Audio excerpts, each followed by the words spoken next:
Donc, là, je vais commencer tranquillement. On va passer sur son enfance très rapidement. Elle s'est beaucoup inventé un mythe, hein, Madame Thatcher. On va voir ça au fur et à mesure, là, mais elle s'est vraiment, vraiment beaucoup inventé des choses. Donc, Margaret Hilda Roberts, née le 13 octobre 1925 à Grantham, ville industrielle du Lincolnshire, dans le centre-est de l'Angleterre. Son père tient une épicerie de rez-de-chaussée de la maison familiale et exerce simultanément comme prédicateur méthodiste et conseiller municipal. Donc c'était quelqu'un quand même de bien nanti, qu'on le veuille ou non. Hein, parce que De ça... public aussi. Oui, c'était quelqu'un de public, absolument. Ah. Et quant à sa mère, Béatrice, elle est couturière. Donc les grands paternels et maternels sont cordonniers cheminots. Et puis on est sur un logement vraiment de base de 1925. Donc elle va utiliser ce truc-là en disant qu'elle vient de nulle part. Working class, là. Ouais, Un peu, là. exactement. Ouais, ouais. Mais Ok, quand ok. même, on parle d'un épicier. La personne qui tenait le dépanneur, comment on dit pas le dépanneur, mais la personne qui tenait la boutique à l'intérieur du village, c'était pas le plus pauvre du village, on va dire ça Non, comme non, ça. même potentiellement un des premiers bourgeois, là, techniquement. C'est ça, Ah, ouais. exactement. Mais c'est ça. Elle va utiliser ce contexte socio-économique-là pour l'utiliser dans sa rhétorique thatchérienne. Pendant 40 ans, elle fera de ses origines modestes un argument de philosophie politique. Si elle a réussi par le travail et la discipline, c'est que le système fonctionne et que l'État n'a pas à s'interposer entre l'individu et sa réussite. Oh. C'est un peu comme le rêve américain, là. Comme Et oui, définitivement. Alfred Robert, donc son père, joue un rôle déterminant dans cette construction. Il transmet à sa fille une maxime qui structure toute sa pensée ensuite. Never go with the crowd, donc ne suis jamais la foule. Ok. Et l'éducation est méthodiste, rigoriste, fondée sur l'effort individuel. Donc il n'y a pas du tout cette histoire de communauté qu'on va voir peut-être plus tard que ça fait un fait. Voilà. Et l'épargne, la méfiance de toute forme de dépendance extérieure. Donc Margaret Thatcher dira plus tard qu'elle doit absolument tout à son père. Ça met en scène, justement, parce on peut être un bon social traite, là, merveilleux, là. Vraiment. Non, c'est ça, mais ça ne l'était pas tellement, puisqu'on est quand même sur quelqu'un de méthodiste, bourgeois. Donc là, j'ai une citation. Ce récit des origines, Thatcher le manipulera avec habileté. Il est partiellement vrai. Elle vient effectivement d'un milieu modeste. Il est aussi partiellement instrumentalisé. Enfin, une philosophie nationale revient à ignorer que toutes les filles d'épiciers de Grantham n'ont pas les mêmes chances et que son mariage, après de Madame Thatcher, qui à l'origine n'était pas Madame Thatcher, elle était Madame Roberts, avec un homme d'affaires prospère, a un petit peu beaucoup aidé sa carrière politique. Bon, évidemment, là, c'est sûr que ça oriente, hein. Oui, ça aide, ça aide. Donc là, on est vraiment... En plus, c'est drôle parce que c'est comme un idéal masculin qui devient féminin, le masculin qui marie dans une famille riche pour pouvoir avoir des ambitions politiques, là, comme le fait Vraiment. actuellement celui qui est en train d'essayer d'épouser une princesse, là, en France. Celui qui est... Oh. ouais, le Front National, c'est devenu je sais plus trop quoi. Mais Ouais, le ça. Rassemblement National, Ouais. parce qu'ils veulent plus que ce soit un front, parce qu'ils veulent plus Ben que oui. ce soit la guerre, tu vois. C'est parce Ils que veulent que ce partout soit- dans le monde, des National Front ou des affaires de même, c'est mal vu, fait que là, ils veulent changer, là, c'est clair. Exactement. Et puis, du coup, lui, la personne, Kevin Bardella, je pense, qui s'occupe actuellement Ah. du Rassemblement National, il essaye de se marier avec une princesse actuellement. Ah, c'est Une vraie de ça, vraie c'est princesse. Jordan. Jordan. Oui, Bardella, ça. Jordan Bardella, Ouais, t'as c'est raison. ça. Je me rappelais qu'il avait un prénom d'un Oui, enfant c'est- qui avait été nommé selon ce que sa mère regardait à la télévision. C'est bien dit. Effectivement, ça fait vraiment un peu pas américain. C'est ça. Ouais. Non, fascisant, merveilleux, là. Du beau petit fascisant, là. Ouais, c'est ça, bah, surtout une princesse, bref, dans tous les cas. J'aime le fait que ça existe encore, ces choses-là. Donc, Mais en tu sais 1900 qu'au Québec, on a des marais qui s'est marié avec la royauté belge. Fait que, Mais après, pas la de royauté cachette. belge, je suis désolée de le dire, ça compte pas. C'est un peu ridicule, mais il organise des marais organisaient des chasses aux faisans dans la forêt au Québec, là. Fait que c'est pas de cachette, là. C'est juste, c'est dans son père, c'est un royaume, c'est un Non, seigneur. non, c'est terrible. Anyway. D'un côté, la royauté belge, je dis que ça compte pas, mais le jour où je ferai mon épisode sur le Congo, ce sera pas agréable. Léopold Non, II, c'est c'était clair, un mais- sacré connard. Lui, il existait pour vrai, là. Ça, ouais. Donc, en 1943, Margaret Roberts obtient sur le... On était passé à deux doigts d'avoir un mouvement politique qui s'appelait le robérisme. Comme tous ces Robert. Tous ces Robert obtient sur concours une bourse pour le Somerville College d'Oxford où elle étudie la chimie. Elle issue des cours de Dorothy Hawkins, future lauréate du prix Nobel de chimie. On voit déjà à travers sa formation qu'elle est intelligente et puis surtout qu'elle est ambitieuse. En 1943, la chimie, il y avait évidemment des femmes qui s'étaient déjà montrées en tant que bonnes chimistes, donc ça se voit qu'elle veut aller quelque part. Ce passage par les sciences est rarement mentionné dans les analyses politiques de Thatcher, mais il façonne une manière de penser, recherche des preuves, raisonnement par démonstration, méfiance envers les arguments vagues.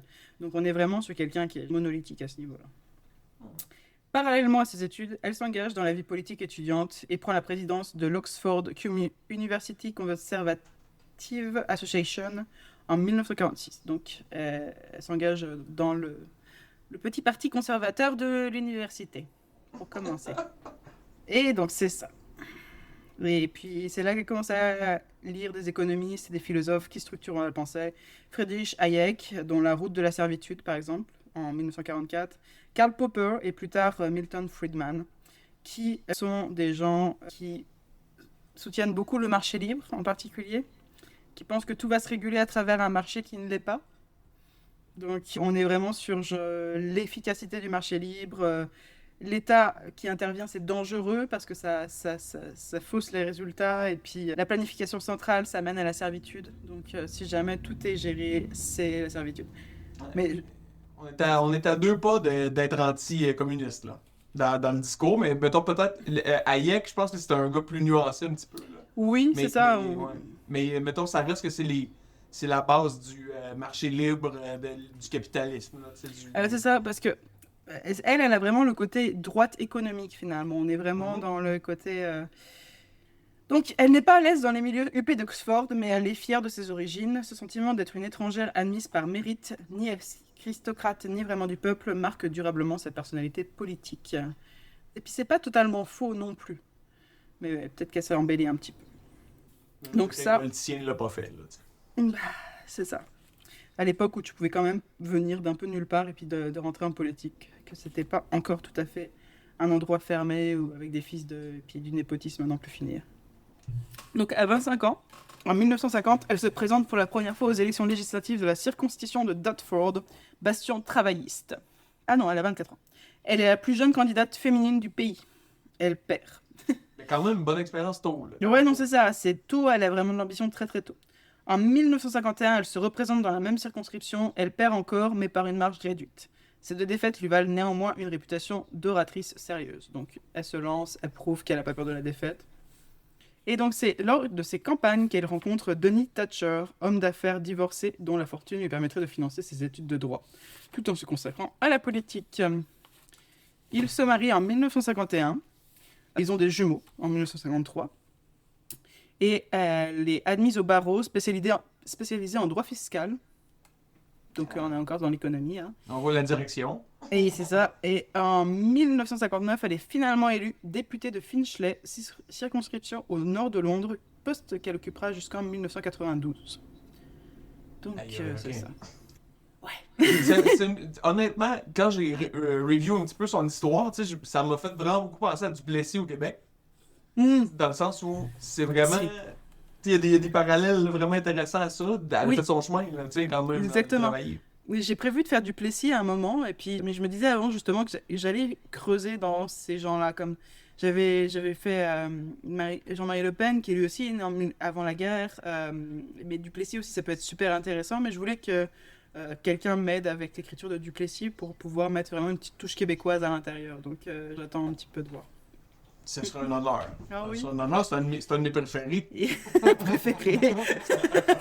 Ouais, c'est ça. Mais c'est ça, parce que je connais Duplessis, j'ai écrit à propos de Duplessis, j'apprends Duplessis aux enfants, mais ça reste que quelqu'un qui a vécu dans une famille québécoise a vraiment une meilleure idée, un peu comme moi qui ai vécu dans une famille française, j'ai une meilleure idée de Jean-Marie Le Pen, qui a vécu dans une famille de gauche en plus. Mon père, quand il a vu les résultats, c'était terrible.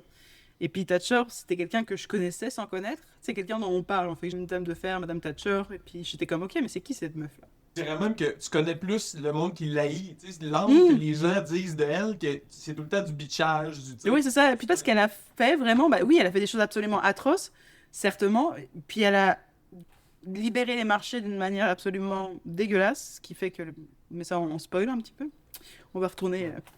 Sous le gouvernement conservateur d'Edward Heath, Margaret Thatcher occupe le poste de secrétaire d'État à l'éducation entre 1970 et 1974. Parce que l'éducation, c'est un truc de femme. Donc, du coup, on va mettre une femme. Ben oui. Excusez-moi. Ouais, non, c'est vraiment clair. Ouais. C'est là qu'elle prend la première décision controversée à grande échelle, la suppression de la distribution gratuite de lait à toutes les écoles primaires. Une mesure d'économie budgétaire. Oh là là. Le maire de New York, il arrive et puis il redonne à manger aux enfants dans les écoles. Ouais. Elle avait Exact. juste, bon bah non, ça suffit. Franchement, c'est à eux de se gérer pour que leurs enfants ils aient du lait. C'est pas à nous de le payer. Exact, là, tu sais, puis même, je veux dire, le gouvernement présent, là, la CAQ au Québec, là, ils ont coupé l'aide aux devoirs. C'est le même affaire, je suis comme, oh, non! En tout cas, Mais la passons. presse populaire titre Thatcher Milk Snatcher, donc Thatcher la voleuse de lait. Le surnom lui colle pendant des années.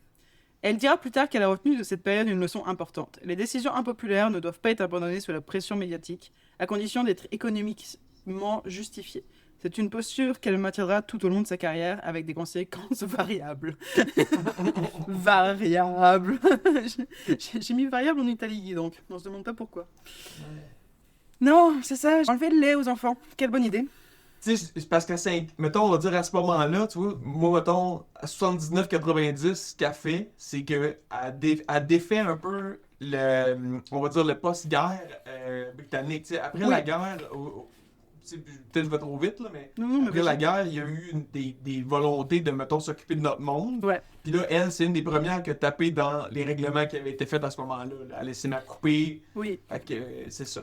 Mais non, justement, j'allais partir un peu là-dessus, là, parce que, en effet, là, en 1970, 74, c'est 20 ans après que la guerre est finie à peu près, 45, donc plus 25 ans. Mais l'Angleterre est un des pays qui s'est le moins bien relevé de la guerre par rapport à la France, par rapport aux autres, parce que les Américains, en fait, avaient quelque chose à gagner, à aider la France et à aider l'Europe de l'Ouest. Parce que de l'autre côté, il y avait les Soviétiques qui aidaient l'Europe de l'Est. Donc, il y avait quelque chose, il y a eu tout un plan, le plan Marshall qui a été mis en place pour la France et ainsi de suite. Et donc, les États-Unis ont vraiment été ultra interventionnistes, justement, dans tout ce qui est France et puis tout ce qui est pays européens.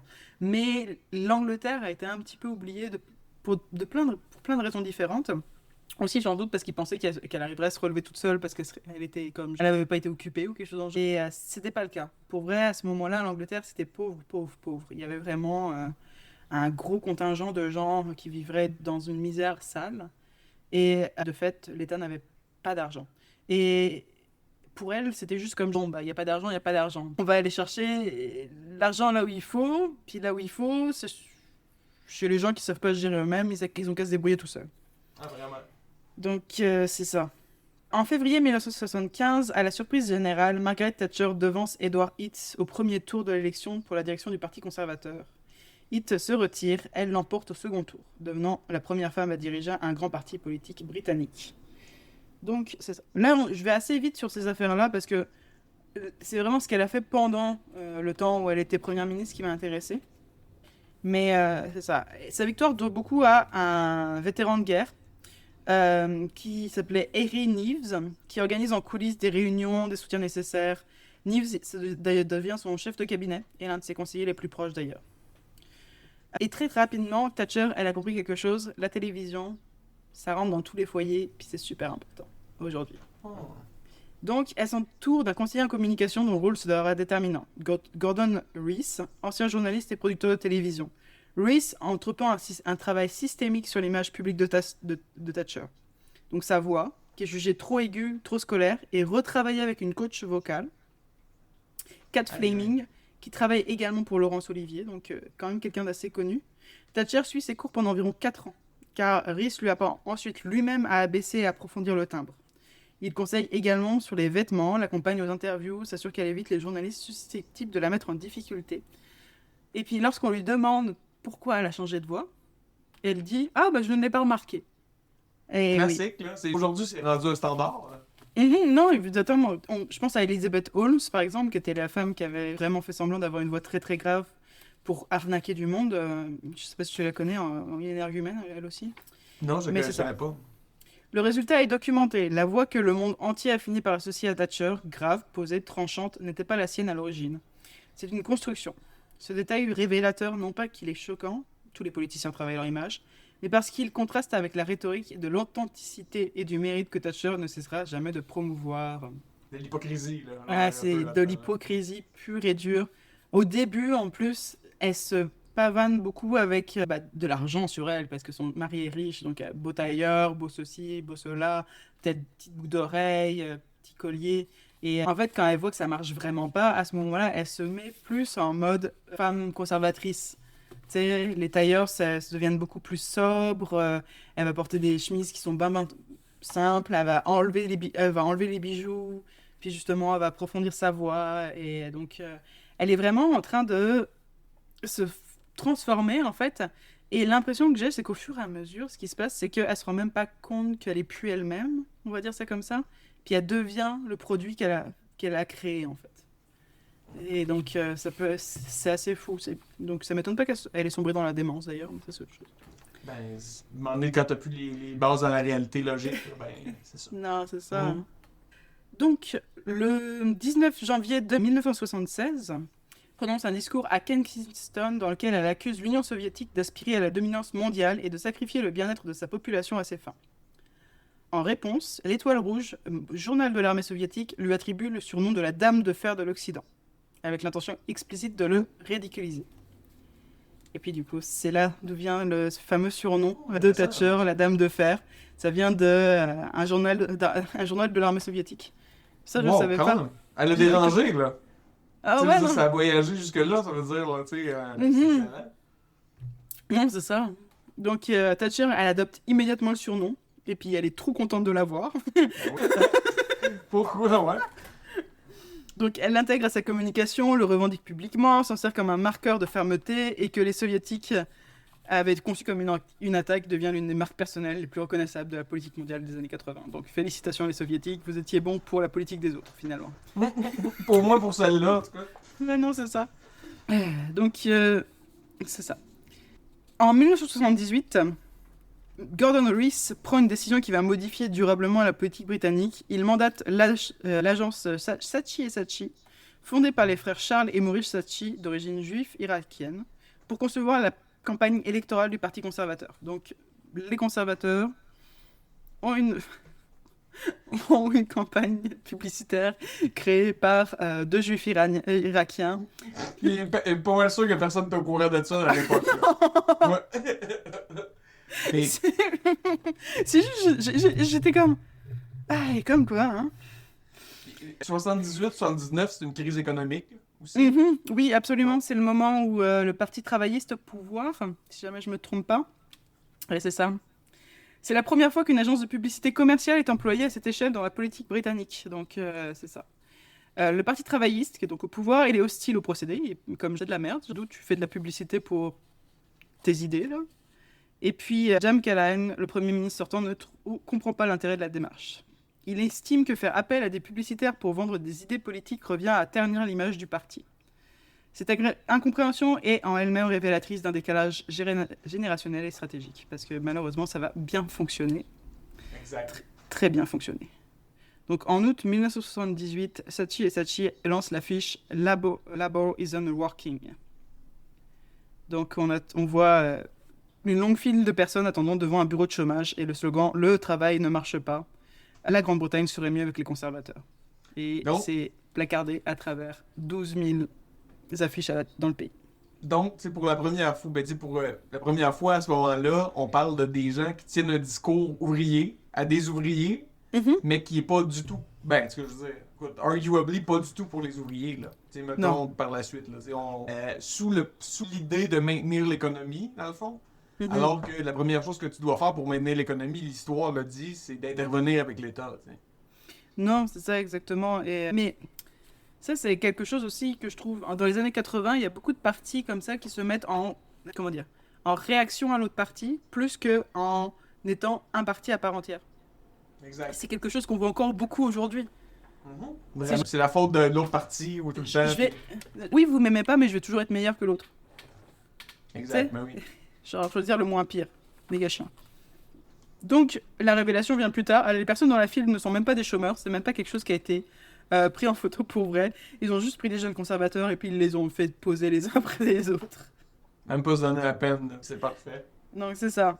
Parce qu'à l'époque, ils s'étaient pas encore habitués au montage photo. Donc, ils étaient comme, OK, où est-ce qu'ils ont pris cette photo-là des chômages qui attendent la, devant le truc, là. Et puis, c'est un montage photo. Et puis, le chancelier travailliste, Denis Hillet, dénonce la manipulation en accusant les conservateurs de vendre la politique comme de la lessive. La polémique garantit à l'affiche une couverture nationale à la première page. Et en 1999, la revue Campaign la désignerait comme la meilleure affiche du siècle. Et donc, c'est ça. Parce que ça a été une affiche qui a changé beaucoup de choses en Grande-Bretagne. C'est ça. Ben, c'est clair, puis je veux dire, ça a fonctionné, là. Ça attire vraiment la classe ouvrière, là. Fait que, Non, c'est ça. très fort. L'affaire illustre quelque chose d'important sur le thatcherisme, sa capacité à reproduire des récits politiquement efficaces indépendamment de leur rapport à la réalité. L'image des chômeurs en rang est fausse, le message qu'elle porte, que le gouvernement travailliste a échoué, et lui suffisamment ancré dans les faits pour que la mise en scène fonctionne. Donc, c'est ça. La forme que c'est intéressant parce qu'à la même époque, t'as, mettons, un Reagan aux États-Unis. C'est pas exactement la même chose, mais il y a des feelings similaires, là, tu sais. Ouais, elle va être très amie avec Reagan. Ouais, j'ai pas été. C'est malheureux, mais c'est comme ça. Pendant ce temps-là, le Québec, ça allait bien. C'était le moment où on était en train de mettre l'éducation pour tout le monde. Et puis, Je te dirais, mettons, là, 78, 79, c'est la fin, là. Après oui. ça, ben là, ils te présentent, parce qu'au Québec, ben, partout dans le monde, mais au Québec particulièrement, la gauche, la droite, c'est mêlé, là. Ils savent Ouais. c'est quoi, là. Il y a pas un esti de bout, mais mettons, on va dire, dans ce temps-là, il est pas loin, Lucien Bouchard, là. Ouais, non, Tu sais, c'est mettons, vrai. il s'en vient, là, que le petit virage à droite, oups, Il s'en vient dans vos campagnes. Vraiment, vraiment. Non, c'est ça. Mais justement, là, je vais faire un tout petit débarque sur l'hiver 1978-79. L'hiver du mécontentement, donc ce à quoi tu faisais référence. La crise économique en question, là. Ouais, c'est ça. C'est quelque chose où il y a eu beaucoup de mécontentement de plein de manières différentes. Donc, l'hiver du mécontentement, Winter of Discontent, qui est emprunté à Shakespeare, ça désigne une vague de grève dans les secteurs publics et privés déclenchée par la tentative du gouvernement Callahan de plafonner les augmentations salariales à 5% pour contenir l'inflation. Donc, la raison pour laquelle ça a été particulièrement visible, cette crise-là, c'est parce que les conséquences étaient visibles dans le public. Les éboueurs ont cessé le travail à Liverpool, donc beaucoup d'ordures qui s'accumulent dans les rues pendant des semaines. Les fossoyeurs se mettent en grève dans certaines régions, ça empêche les enterrements, donc les corps s'empilent. C'est terrible, mais c'est comme ça. Hein. Les chauffeurs de poids lourds paralysent les approvisionnements, les coupures d'électricité se multiplient. Et en tout, 29,5 millions de jours de travail sont perdus en 1979, contre 9,3 millions l'année précédente. Ah, faut respecter ces ouvrières-là, là, on n'a pas le choix. Sinon, Ben. ils vont. C'est ça. C'est dans ce moment-là qu'on comprend que les rouages mettons, on va dire d'une société, ouais, c'est partout, là. C'est pas juste une cravate ou. C'est ça. C'est ça, exactement. Bah, c'est comme on l'a remarqué avec la Covid, là, les gens qui étaient encore dehors parce qu'ils étaient nécessaires à ce que ça fonctionne, c'était pas les CIO. C'est pas intéressant comme métaphore. C'est vrai parce que on l'a bien vu, là. Ouais, non, c'est ça, exactement. Donc, James Callaghan, le chef du Parti travailliste, rentre d'un sommet international à la mi-janvier 1979. Face aux journalistes qui l'interpellent sur le chaos social, il minimise la situation avec une désinvolture qui stupéfie. Le Sun titre le lendemain « Crisis? What crisis ?» La phrase que Callaghan n'a en réalité pas prononcée telle que, mais que le contexte rend plausible. Lui est attribué durablement, donc il se retrouve avec cette phrase-là sur le dos à cause des tabloïds britanniques. Puis il l'a même pas dit un peu à la. Comment qu'elle s'appelle? Marie-Antoinette, là? Non, ça, il l'a pas dit, tu vois, donc c'est ça. Ouais. Et elle synthétise l'image d'un gouvernement dépassé par les événements, par contre, ça c'est vrai. Donc c'est ça. Thatcher et ses conseillers savent exploiter ce contexte. L'affiche La Labour isn't working qui circule depuis l'automne prend une résonance nouvelle. L'hiver du mécontentement fournit les images réelles qui manquaient à la mise en scène publicitaire. Parce que là, justement, on va voir, c'est très, très saisissant. Les caméras vont aller prendre donc les rues pleines d'ordures, les choses et d'autres. Ils vont aller chercher Les Britanniques ont je ne sais quoi de dégueulasse au niveau des tabloïds. Là, je suis sûr qu'ils sont prêts à aller prendre les morgues aussi, tu vois. Donc, Mais non, c'est clair. Puis pour montrer leur point, là, écoute, mhm, parce qu'on sait qui a plus de chances d'être proche des propriétaires de médias, tu sais.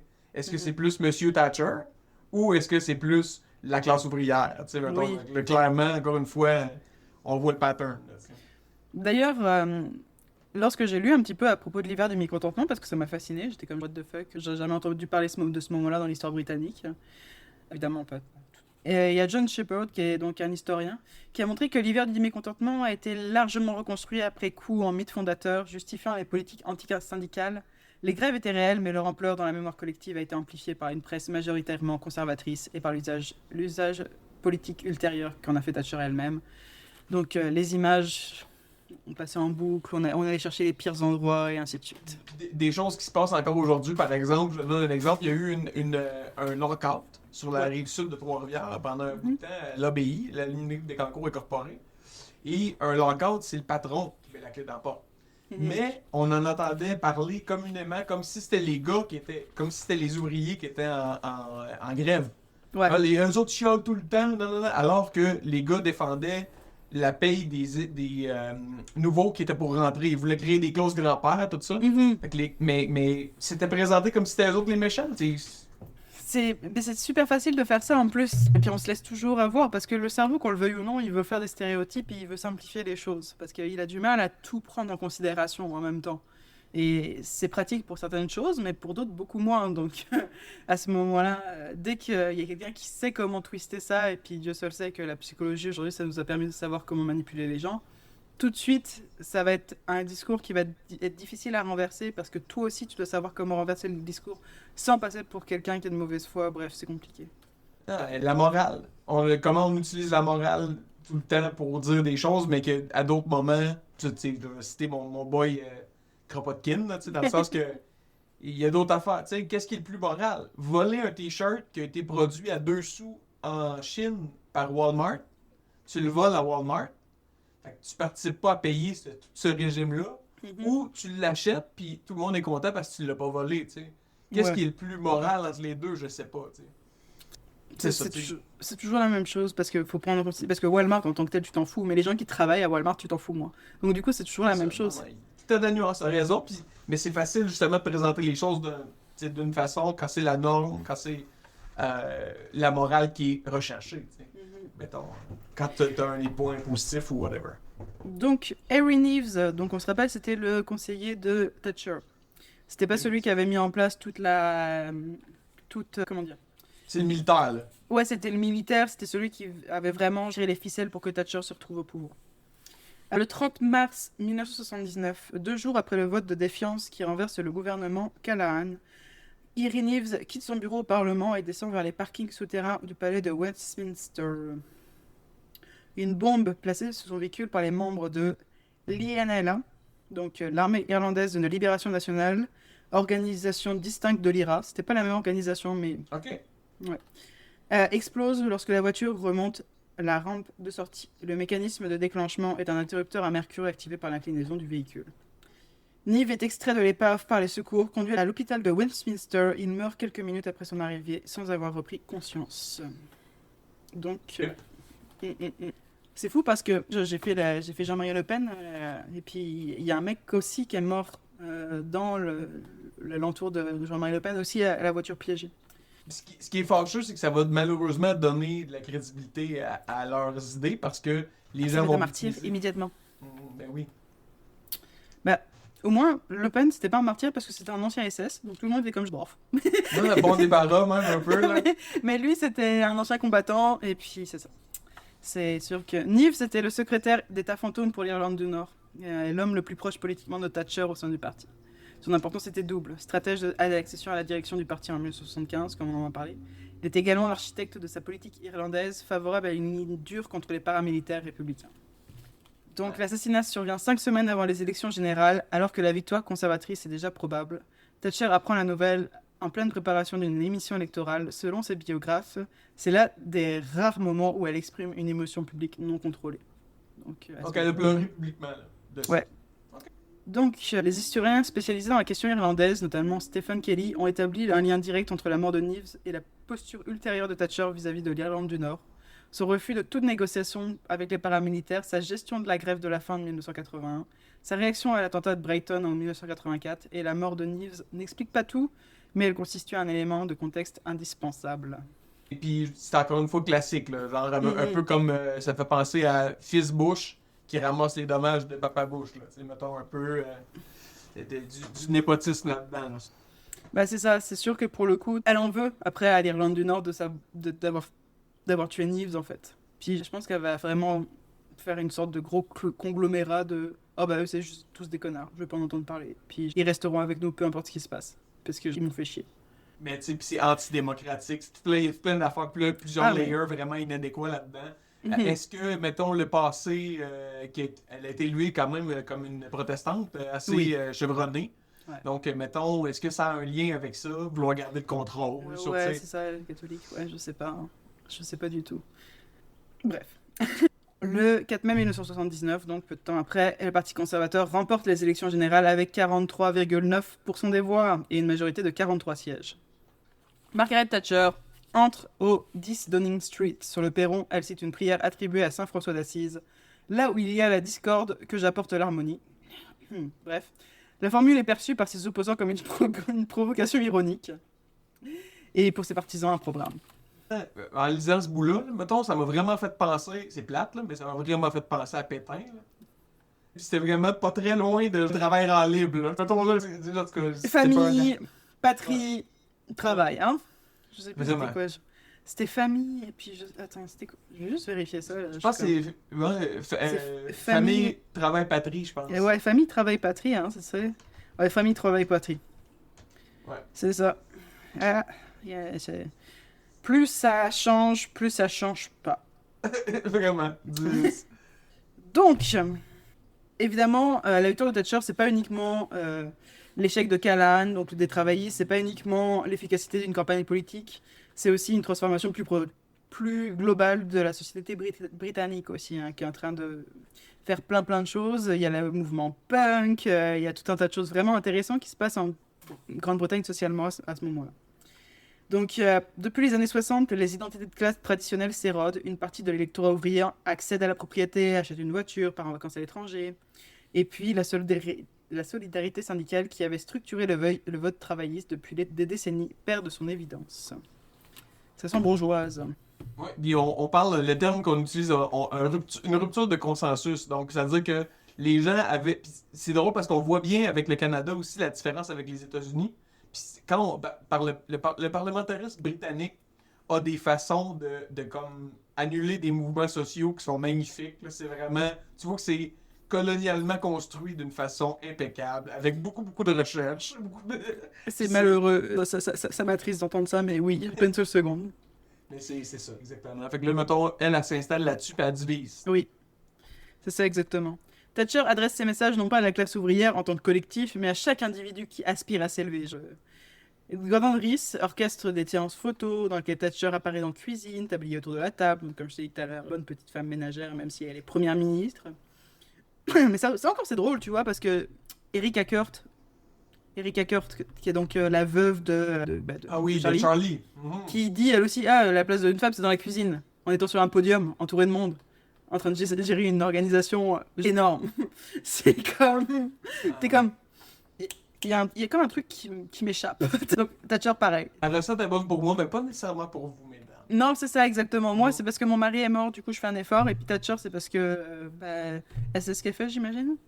L'image est construite, mais elle fonctionne. Elle signale une proximité avec les préoccupations concrètes des ménages ordinaires, sans renoncer au message économique libéral. Donc, vraiment, vous allez pouvoir faire tout ce que vous avez à faire, tout seul, comme des grands, vous inquiétez pas, prospérité, blablabla. Les sondages de l'époque indiquent que 82% des Britanniques estimaient en septembre 1978 que les syndicats avaient trop de pouvoir. Ce contexte explique une partie de l'adhésion populaire à un programme pourtant radical. C'est ça aussi Thatcher, c'était quelqu'un de droite radicale. Puis ça, après, c'est quelque chose qu'on ne pourra pas lui enlever. Ah non, c'est clair. Puis je veux dire, là, mettons, je fais une petite petit move de côté, juste pour dire, j'ai eu la chance d'écouter l'abécédaire du nazisme qui a été fait par Johann Chapoutot, qui est Ok, oui. vraiment un historien, si je ne me Mhm. trompe pas, là, soit un historien, soit un sociologue, là, mais Ouais, ouais. potentiellement un historien, qui a parlé beaucoup d'à quel point le conservatisme réactionnaire, donc ce qu'elle est, elle, c'est une réactionnaire. Juste pour être certain, la réaction, c'est le contraire du progrès.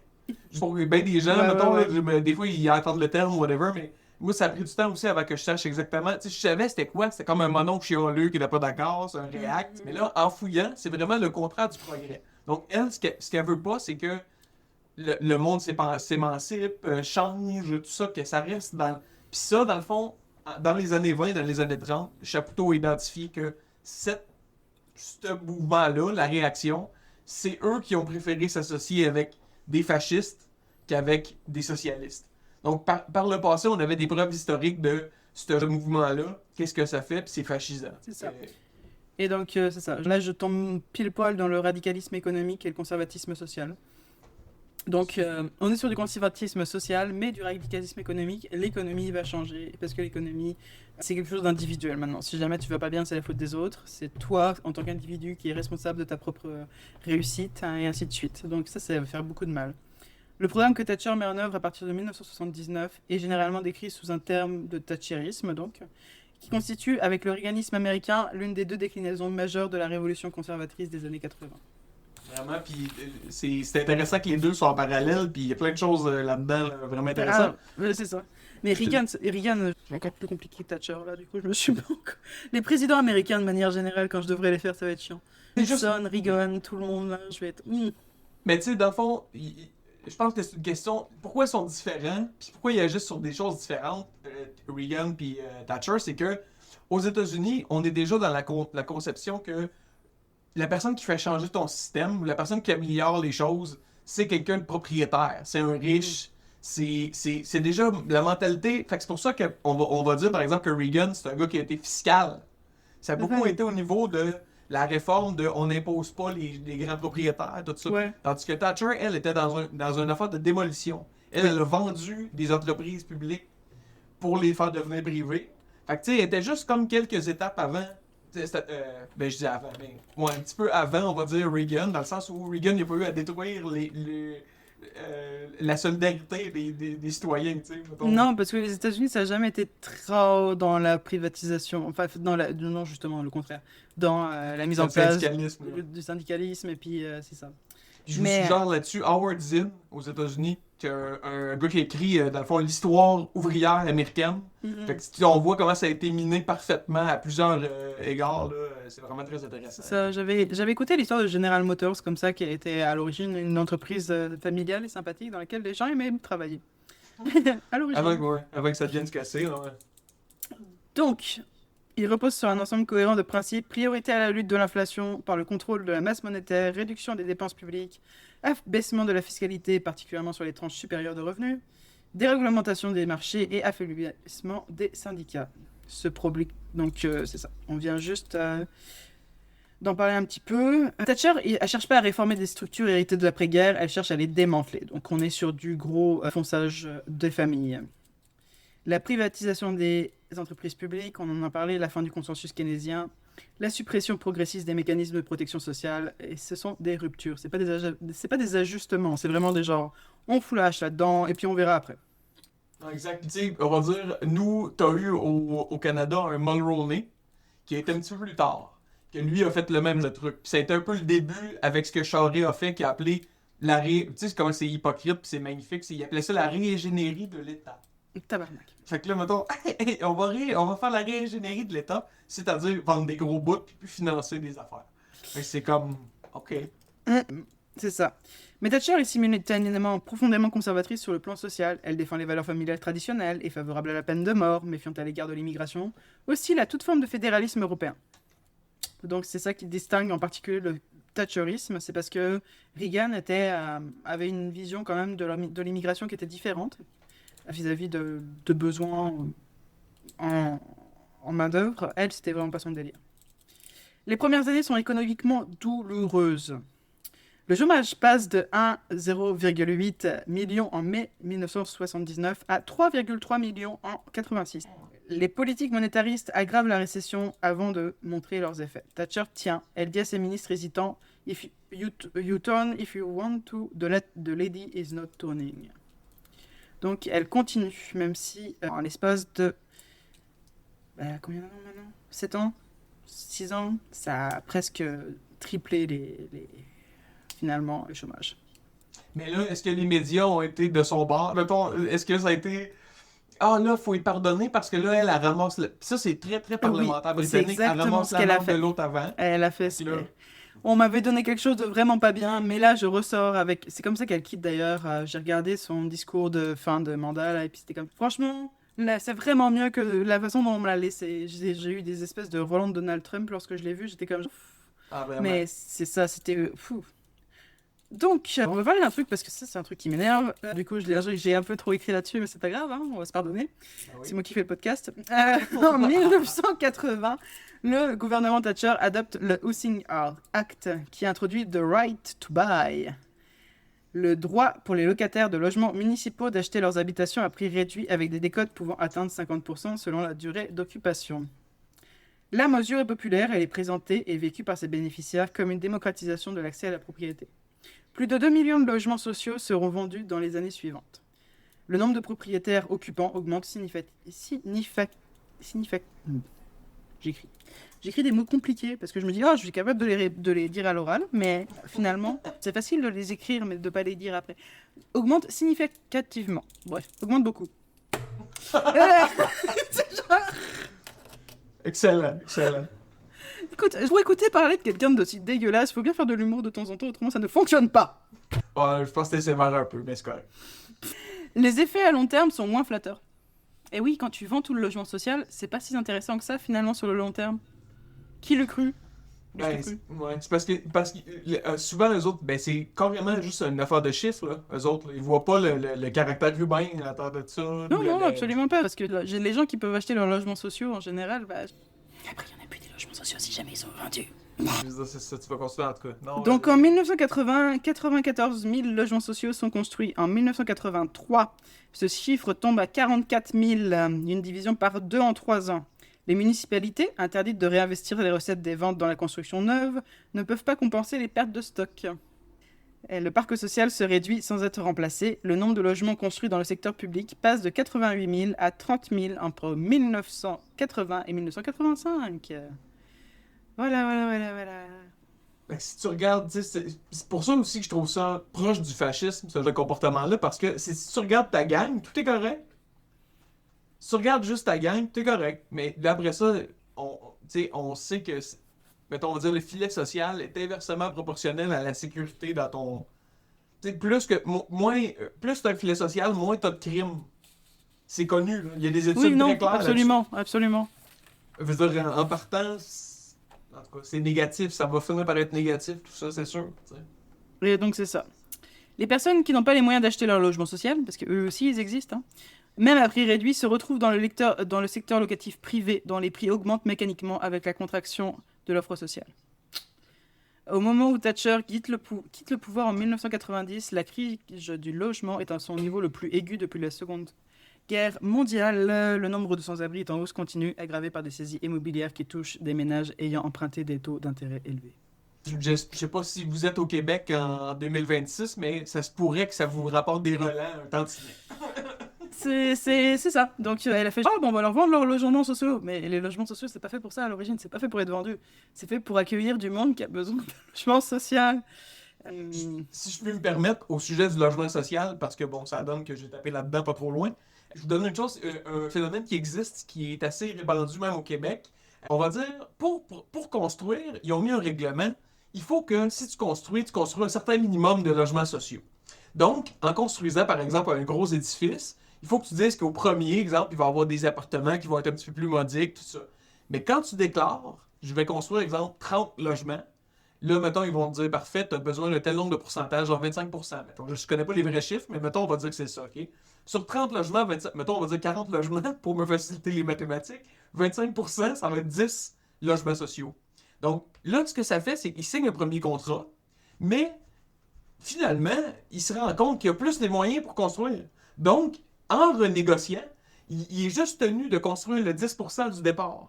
Donc, c'est vu comme un plus-value qu'il en construise plus. Donc, mais ils vont pas l'obliger à imposer le 25% sur le total maintenant qui a été renégocié. Donc, ils vont finir par en construire, mettons, je ne veux pas exagérer le chiffre pour pas dramatiser la situation, on va dire, il finit par en construire 60, fait qu'il en construit juste 10 encore comme ça. Puis les 20 autres, c'est des loyers, c'est quasiment des choses qu'on peut pas se permettre. Là. Mettons, c'est des gros logements de luxe. Fait que là, mettons, c'est ça. On perd l'efficacité du pourcentage qu'on demande. Là. Et c'est ça, mais c'était pour elle, c'était un moyen finalement de financer les besoins des municipalités. Parce que c'était les municipalités qui vendaient leurs logements sociaux, sans avoir du coup à financer les municipalités. Parce qu'ils n'avaient pas le droit de reconstruire des logements sociaux avec l'argent qu'ils recevaient. C'était fait normalement pour améliorer la municipalité de notre manière. Donc finalement, vendre, payer les gens qui s'occupent des routes et ainsi de suite. Donc c'était pour elle un moyen de faire ça. Et donc de mettre de l'argent de côté. Évidemment, c'est ça.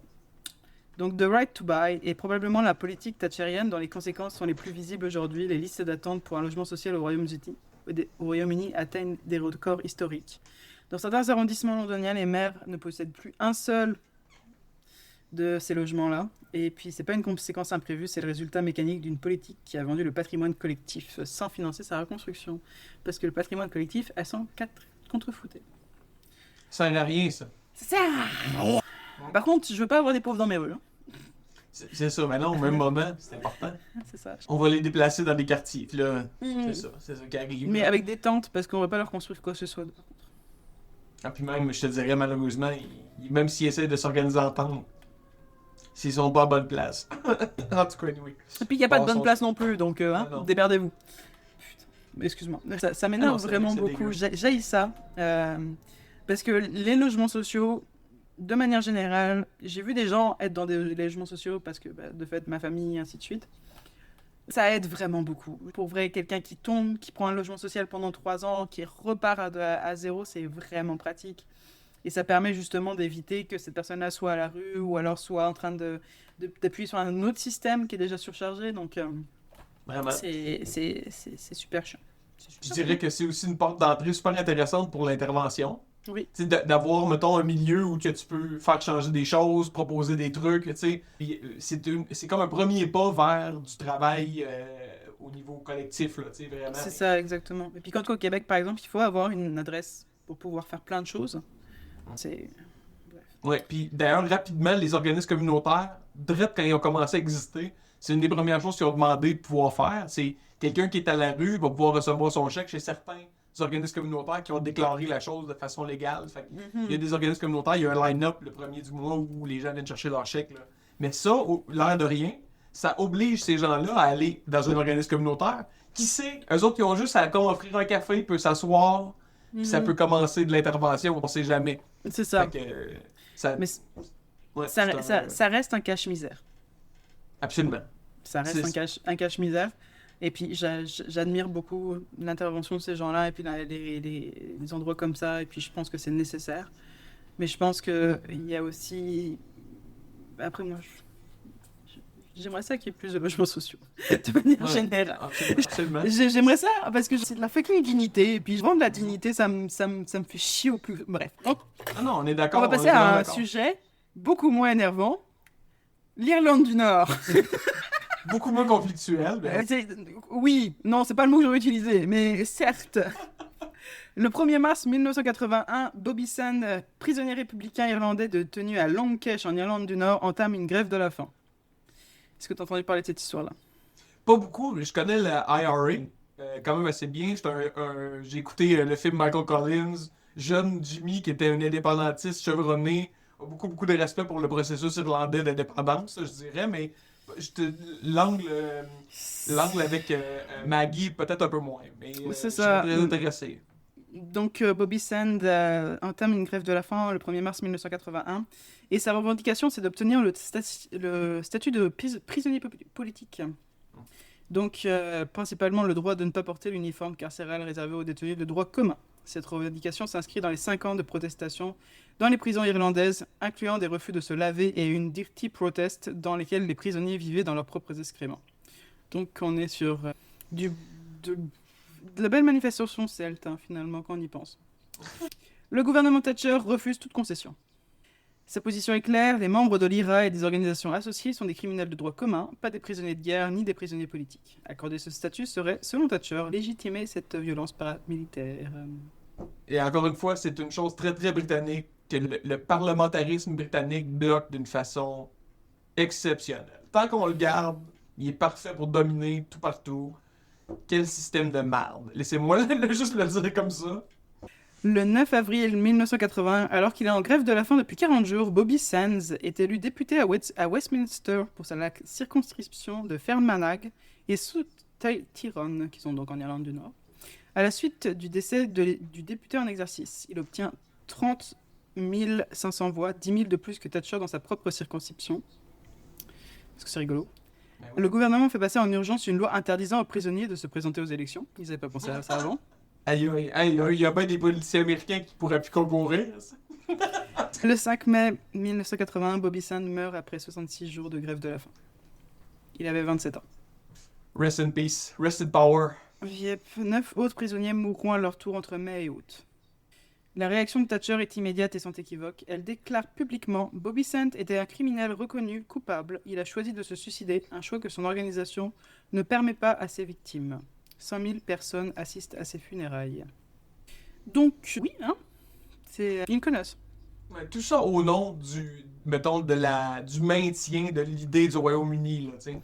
C'est quand on y réfléchit. L'importance d'avoir un petit bout de l'île d'à côté. C'est ça, puis c'est, en tout cas, c'est tellement toxique et bad. Et, c'est terrible, parce qu'il a été élu député. C'est comme... Il était prisonnier. Bref, j'ai même pas... en fait, ça m'a tellement choqué cette affaire-là, j'ai même pas marqué pourquoi il était... Est-ce qu'il était juste parce est-ce qu'il avait été violent ou d'aucune manière? C'est très possible, là. Connaissant la IRA, c'est quand même... Il aurait participé à un attentat, mais je sais pas si ça a tué du monde ou pas. Lors de son procès, l'accusation de participation à l'attentat est abandonnée faute de preuves. Il est néanmoins condamné pour la possession de l'arme qui a servi, selon les procureurs, dans la fusillade et envoyé en prison pour une durée de 14 années. Donc, il n'y a pas de preuves, là. C'est à cause du port d'armes qu'il est en prison. Ouais, c'est ça, mais il avait déjà été arrêté parce qu'il avait des armes chez lui. Bon, bah bref, dans tous les cas, 14 ans pour possession d'armes, c'est peut-être un petit peu abusé, mais qui sommes-nous pour juger? On n'était pas là en 1981. Une petite chance, on aurait en tout cas bref, excusez. Donc, en 1984, il y a un attentat à la bombe qui vise Thatcher. Malheureusement, ça tue 5 personnes, puis elle n'est même pas blessée. Et elle fait... Donc c'est ça. Il est difficile de juger cette séquence depuis l'extérieur. L'IRA était une organisation qui posait effectivement des bombes ayant tué des civils. Bon, oui, certes. Thatcher venait de perdre son ami Erin Eves à un attentat républicain, accorder des concessions sous la pression d'une grève de la faim précédente, sous la réelle, mais laisser mourir 10 personnes d'inanimation pour maintenir une distinction terminologique entre criminels et prisonniers politiques. On va dire que j'ai du mal à me ranger derrière ça. En fait, c'est à ce moment-là que j'ai décidé quand j'ai lu ça que j'ai décidé de faire mon épisode sur Thatcher. Ben, je Quand te j'ai comprends. lu ce qu'elle avait fait à propos en les laissant mourir de faim, tout ça parce qu'elle voulait pas leur donner 27 ans, c'est jeune. On a affaire à de quoi de froid, là. On n'est pas dans une grosse démocratie, là. Non. Si tu veux te permettre, si tu veux soutenir, mettons que t'es le gouvernement de tout le peuple, là, pis que tu t'es même pas à l'écoute de ceux qui font une grève de la faim, mettons, ben, crime, je veux dire, t'es pas dans le compromis pantoute, ben, qu'est-ce que tu fais là, t'sais? Donc, depuis son arrivée au pouvoir en 1979, le gouvernement britannique est propriétaire d'une part significative de l'économie nationale. Donc, les industries nationalisées représentent 10% du PIB et 14% de l'investissement en capital. Donc, intense. Même au Québec, c'était pas aussi intense. Il y avait British Telecom, il y avait British Gas, il y avait British Airways, il y avait British Steel, donc pour l'acier, British Aerospace, les aéroports, le service d'eau et d'électricité. Tout ça, ça appartenait à l'État. Héritage de nationalisation réalisé par le gouvernement travailliste entre 1945 et 1951 par Attlee. Du coup, Donc, le genre de révolution tranquille, eux, c'est passé un petit peu plus tôt, là. oui, un petit peu. La guerre, ça a vraiment changé des choses. Après, c'est comme... Ouais. Et donc, du coup, qu'est-ce qu'ils font? Ils vendent tout. Il n'y a plus rien qui appartient à l'Angleterre. Le programme de privatisation de Thatcher est au départ une composante secondaire du manifeste électoral de 1979. Fallait que tu tournes la page pour pouvoir le lire. Il devient central à mesure que la décennie avance. Donc en 1984, British Telecom est vendue à plus de 2 millions de petits investisseurs. Donc elle pensait donner des parts de British Telecom à plein de gens différents pour qu'ils puissent commencer leurs investissements en fait. Donc les libérer finalement du joug de je sais pas trop quoi d'ailleurs. Parce que eux autres, ce qu'ils présentent, souvent l'argumentaire qu'ils vont présenter, c'est que pas une dictature, voyons, un monopole. Puis ça, dans le fond, ils n'ont pas les moyens, les pauvres particuliers, d'être contre le monopole. C'est comme un peu leur argumentaire, mais. Donc c'est ça, elles vont à 2 millions de petits investisseurs, mais évidemment ces gens-là, quand ils ont leur part, la première chose qu'ils font, c'est qu'ils la revendent, parce qu'ils veulent l'argent tout de suite. Ben oui. Ils réfléchissent pas à la mettre de côté pour que ça prenne de la valeur. Eux, ils ont besoin d'argent maintenant pour manger, maintenant pour le loyer. Ils n'ont pas besoin de mettre de l'argent à dormir dans un coin. Surtout qu'à l'époque, 1979, les banques, l'investissement, c'était vraiment pas quelque chose de... L'argent, c'est sonnant et trébuchant encore à l'époque. Ben oui. Puis on se rappelle qu'on est dans le winter, là. Dans le winter of Discontent à ce moment-là. Là. Ben, c'est dans 84. Non, c'est plus tard. Plus tard. Okay, plus tard. Et puis en 1986, c'est au tour de British Gas. Donc elle offre des actions accessibles. Elle les morcelle en petites actions qui sont faciles à acheter. Mais évidemment, après, les gens les revendent. Donc, en transformant des millions de citoyens en actionnaires, Thatcher crée un électorat qui a un intérêt direct pour la profitabilité des entreprises privatisées et donc un intérêt à maintenir des politiques conservatrices aussi, pour ceux qui gardent leurs actions. Donc, le nombre de détenteurs d'actions passe de 3 millions en 1979 à 11 millions à la fin des années 80.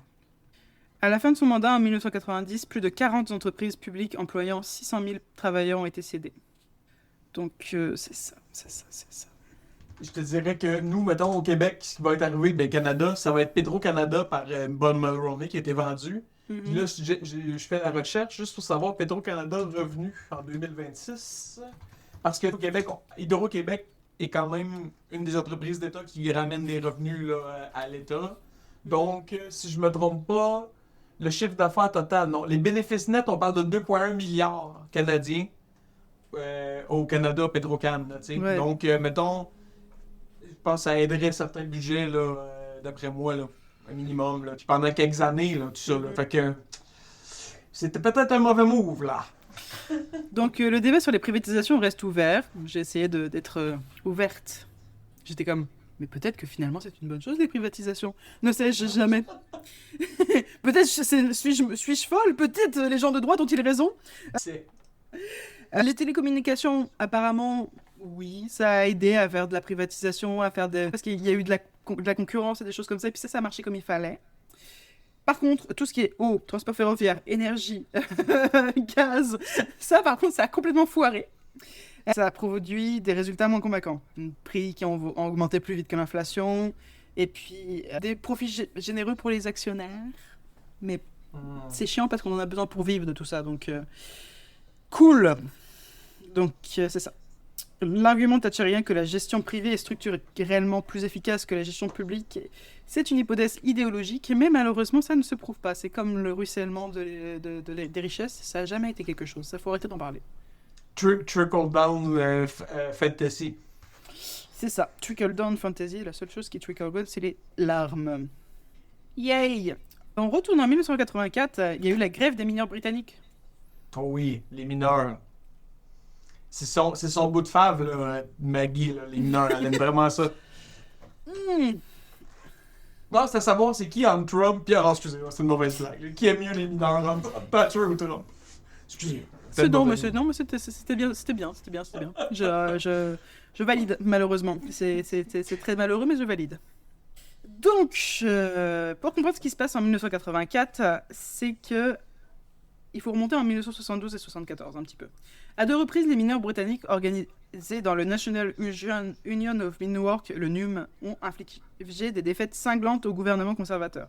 En 1974, leur grève a directement conduit à la chute d'Edward Heath, donc l'ancien conservateur qui était là avant les travaillistes. Le parti conservateur n'a pas oublié. Mais ils sont très revanchards finalement chez les Britanniques, je remarque. Dès son accession à la direction du parti en 1975, Thatcher met en place un groupe de travail pour préparer une confrontation future avec les syndicats miniers. Elle sait que ça va arriver. Donc en effet, c'est quelque chose Un document confidentiel de l'époque est connu sous le nom de rapport Ridley, identifie les houlières comme champs de bataille les plus probables et recommande une série de mesures préventives, constitution de réserves stratégiques de charbon, interdiction des grèves de solidarité, stockage d'informations sur les militants syndicaux, préparation des forces de l'ordre. Entre 1980 et 1993, 8 lois antisyndicales sont votées au Parlement.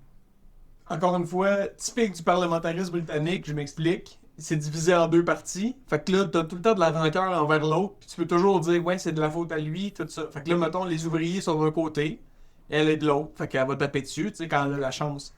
Très Duplessis over, d'ailleurs, là, tu sais, c'est encore une fois. Ah oui, non, définitivement, oui. Duplessis, la... Ouais, c'est un Duplessis. Heureusement qu'il y a des gens qui sont passés après, d'ailleurs. Mais en 1984, la direction du National Coal Board annonce la fermeture de 20 mines. C'est le moment où le charbon, ça devient plus si intéressant que ça. Entraînant la suppression de 20 000 emplois. La grève est déclenchée, sans vote national préalable. Une décision du dirigeant du NUM, Arthur Scargill, qui affaiblira ultérieurement la légitimité du mouvement. Je suis pas étonné, puis honnêtement, la fin des 1900, 1980-90, tout ça, ça a été vraiment l'embourgeoisement des syndicats, puis le fait qu'ils sont assis sur leur steak, là, après des années de combat. Ça a entraîné plein de choses comme ça. C'est ça, il y a un petit côté chef qui a pas plu du tout et puis qui a fait en sorte qu'il s'est peut-être un petit peu trop emballé sans suivre les protocoles. Puis c'est ça. Pendant un an, les piquets de grève se déploient devant les mines. Les affrontements avec les forces de l'ordre sont violents, répétés, notamment à Orgreave en juin 1984. Donc il y a eu des blessés. Je sais plus. Et c'est beaucoup les femmes des mineurs qui se mettent à l'avant aussi, parce que justement, comme Thatcher est une femme, les femmes des mineurs se mettent beaucoup dans le combat des mineurs. Et puis ça surprend beaucoup Thatcher, parce que Thatcher pensait que les femmes, justement, comme leur mari travaillait pas, ils étaient derrière elle. Ils étaient comme ça, si jamais leur mari travaille pas, les femmes vont me soutenir et puis veulent qu'ils retournent au travail. Puis les femmes n'ont pas fait ça. Non, puis c'est pas mettons dans le mouvement ouvrier, là, c'est très souvent les femmes qui sont déterminantes. Mm-hmm. On le dit trop, pas souvent. Honnêtement, là, c'est souvent les femmes qui vont flipper la balance. C'est ça. Thatcher refuse toute négociation. Les aides sociales aux familles des grévistes sont suspendues. En mars 1985, après 12 mois de grève, les mineurs reprennent le travail sans avoir obtenu quoi que ce soit. La fermeture des mines s'accélère dans les années suivantes. Des dizaines de communautés dont l'économie reposait entièrement sur ces extractions houillères, donc de charbon, se retrouvent sans alternative. Le chômage structurel dans ces régions persistera pendant des décennies. Le bilan officiel de la grève, 10 morts et plus de 20 000 blessés. C'est des affaires régionales aussi. Fait que là, mettons, ça fait des villes qui s'écroulent, ça fait des. Mais là. Non, c'est ça exactement, mais malheureusement, c'est quelque chose qui a eu lieu en France aussi. Le nord de la France a beaucoup subi. Mais c'est sûr que d'un autre côté, là pour le coup, les gouvernements ne voulaient pas reconvertir les régions. Ils ne voulaient pas faire de réformes, ils ne voulaient pas investir dans ces régions-là non plus, d'une manière ou d'une autre, en y mettant d'autres usines ou alors en proposant d'autres choses. Ils ont juste abandonné les gens. Donc c'est sûr que pour eux, c'était une guerre contre l'ennemi intérieur. Mais l'ennemi intérieur, c'est les personnes qui peuvent voter pour toi, c'est les personnes dont tu dois t'occuper en tant que politique. Donc, c'est un terme, encore une fois, qui me ramène à Johan Chapoutot, là. L'ennemi intérieur. L'ennemi intérieur, hein. C'est le début de l'histoire, quand on y réfléchit, là. Un coup qu'on identifie c'est qui nos problèmes à l'intérieur, là, ça devient c'est plus la faute de tout le monde, c'est la faute de quelques-uns. C'est ça. On va parler un tout petit peu des règlements financiers. C'est beaucoup de termes techniques, mais le 27 octobre 1986, le gouvernement Thatcher procède à une déréglementation radicale des marchés financiers britanniques. Donc dans une réforme qui est connue sous le nom du Big Bang. Les commissions fixes sur les transactions boursières sont abolies, donc pas de problème, tu peux transactionner autant que tu veux. Les barrières entre courtisans et négociants sont supprimées. Les établissements étrangers, principalement américains, sont autorisés à racheter des firmes britanniques à la City. Donc c'est ça, on est sur quelque chose qui va totalement déréglementer les marchés financiers. Rappelle-moi quelle année tu dis? 86.